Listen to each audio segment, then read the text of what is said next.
అందరికీ హాయ్ అండి. Welcome back to my channel. ఈరోజు మన రెసిపీ వచ్చేసి లెమన్ రైస్ ప్రీమిక్స్. ఇది చాలా ఈజీగా చేసుకోవచ్చు. అలాగే 4-5 మంత్స్ దీన్ని స్టోర్ చేసుకోవచ్చు. జనరల్‌గా మనకు బ్రేక్‌ఫాస్ట్ అనగానే ఇడ్లీ, దోస, వడ ఎక్కువగా నిమ్మకాయ అన్నం కూడా చేస్తుంటాము. ఇది పిల్లలకి చాలా ఈజీగా చేయొచ్చు. అలాగే చాలా ఇష్టపడతారు. సో, ఎప్పుడు ఒక టైమ్ టేకింగ్ ప్రాసెస్ లాగా కాకుండా, ఒకేసారి మనం ప్రీమిక్స్ రెడీ చేసి పెట్టుకుంటే, మనకు ఎప్పుడు కావాలంటే అప్పుడు 2 మినిట్స్‌లో మనం ఇది రైస్‌లో కలిపేయొచ్చు. చాలా టేస్టీగా ఉంటుంది. అలాగే 4-5 మంత్స్ ఏమాత్రం ఫ్రెష్‌నెస్ తగ్గకుండా చాలా చాలా టేస్టీగా ఉంటుంది. సో, ఈ ప్రీమిక్స్ ఎలా చేయాలో చూసేద్దాం. ముందుగా ఒక పాన్ పెట్టుకొని ఆయిల్ వేయాలి. ఇక్కడ శనగ నూనె అయితే ఇంకా టేస్టీగా ఉంటుంది.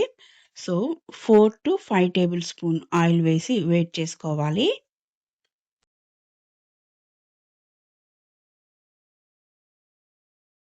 నెక్స్ట్ ఆయిల్ వేడెక్కిన తర్వాత ముందు ఆవాలు వేయాలి.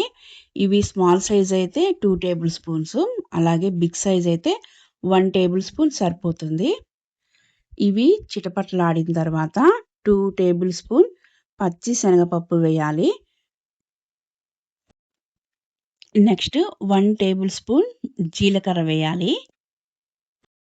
నెక్స్ట్ 2 టేబుల్ స్పూన్ మినపగుళ్ళు వేయాలి. వీటిని ఒక 2-3 మినిట్స్ వేయించాలి. అంటే ఫుల్లుగా వేగకుండా కొంచెం సగం వేగితే చాలు.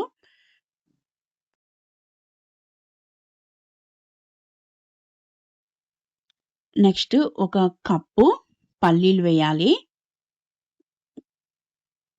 ఈ పల్లీలు కూడా వేయించాలి. ఇవి కూడా కొంచెం ఒక 70% వేగితే చాలు.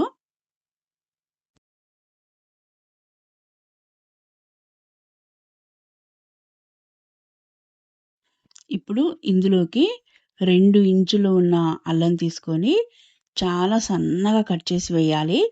ఈ అల్లం ఎంత చక్కగా వేగితే అంత అరోమా వస్తుంది మన లెమన్ రైస్‌కి. సో, ఇప్పుడు పప్పులు, ఈ అల్లం వేగేసరికి పల్లీలు అన్నీ చక్కగా వేగిపోతాయి.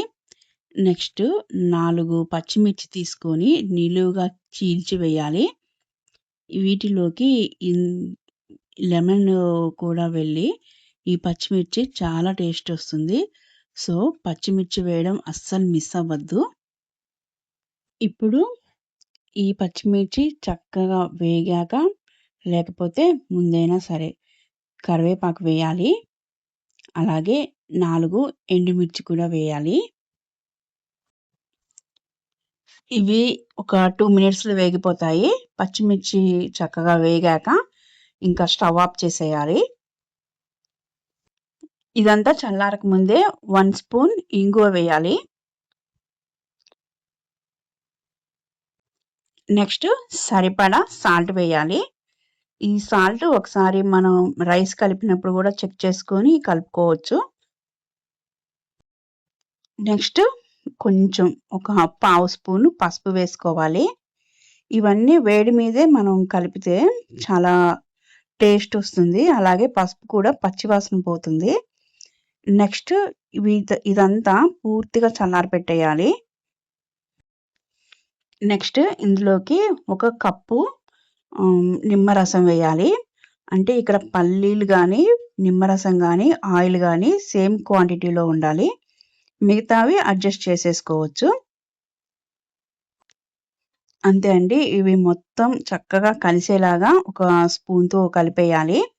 దీన్నంతా ఒక గ్లాస్ జార్‌కి లేపోతే ఒక స్టీల్ డబ్బాలోకి మనం స్టోర్ చేసుకోవచ్చు. చక్కగా 4-5 మంత్స్ ఇది నిల్వ ఉంటుంది. ఇప్పుడు మనం రైస్ కలిపి చూద్దాం. ఈ రైస్ చూసారు కదా! సెమీ బ్రౌన్ రైస్ తెలంగాణలో. మా మేనల్లుడు ఈ రైస్ బిజినెస్ చేస్తాడు. తను బీటెక్ చదివి కూడా మంచి రైస్ అందరికి అందించాలని మంచి సంకల్పంతో తను ఈ బిజినెస్ స్టార్ట్ చేశాడు. Semi brown rice. కానీ మన మామూలు రైస్ లాగానే కరెక్ట్‌గా వాటర్‌తో చక్కగా ఇలా తెల్లగా చక్కగా వస్తుంది. తను ఈ బిజినెస్ చాలా బాగా రన్ చేస్తున్నాడు. ఎవరికైనా ఇంట్రెస్ట్ ఉంటే కామెంట్ చేయండి. నేను మొబైల్ నంబర్ ఇస్తాను. తనలాంటి వాళ్ళని ఇప్పుడు స్టార్టప్ లాగా అలాంటి వాళ్ళని ఎంకరేజ్ చేస్తే ఈ ఏఐ టెక్నాలజీతో జాబ్స్ పోతున్నాయి కదా! ఇలాంటి వాళ్ళని ఇలా ఎంకరేజ్ చేస్తే వాళ్ళకి మనం మంచి లైఫ్‌నిచ్చిన వాళ్ళమవుతాం.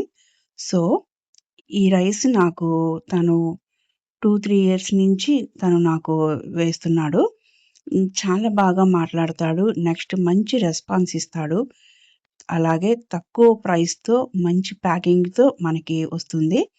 సో, ఈ రైస్‌ని ఎవరికైనా కావాలంటే కామెంట్ చేయండి. నేను మొబైల్ నంబర్ ఇస్తాను. అలాగే ఒక ఈ బౌల్‌లోకి రైస్ తీసుకున్నాక ఇందులోకి సరిపడా అంటే ముందు చూసుకోండి. ఒక స్పూను లేకపోతే ఒక 2 స్పూన్స్ వేసి కలపాలి. అప్పుడు మనకి తెలిసిపోతుంది. ఆయిల్ కానీ, సాల్ట్ గానీ అన్నీ కరెక్ట్‌గా ఉంటాయండి. మెజర్‌మెంట్స్ మాత్రం నేను చెప్పినట్లే వేయండి. చక్కగా ఒక్కలికైనా అప్పటికప్పుడు ఒక 2 స్పూన్స్ తీసి కలిపేసి తినేసేయొచ్చు. అంత ఈజీగా లెమన్ రైస్ చేసుకోవచ్చు. జనరల్‌గా లెమన్ పిండడానికి కూడా కొంచెం మందికి చిరాకు పడుతుంటారు. అలాంటి వాళ్ళకి మాత్రం ఈ ప్రీమిక్స్ చాలా యూజ్ అవుతుంది. అలాగే ఈ ప్రీమిక్స్‌తో చేసిన ఈ పులిహోర ఎవ్వరు కనిపెట్టలేరు. చాలా చాలా టేస్టీగా ఉంటుంది. మీరు కూడా ఈ ప్రీమిక్స్‌తో పులిహోర చేసుకొని తింటారని నేను అనుకుంటున్నాను. మళ్ళీ మళ్ళీ చేసేసుకుంటారు. అంత బావుంటుంది. నెక్స్ట్ నా వీడియో మీకు నచ్చినట్లయితే please like, share and subscribe my channel. ఇంకా మంచి మంచి రెసిపీస్‌తో మీ ముందుంటాను. Thank you for watching.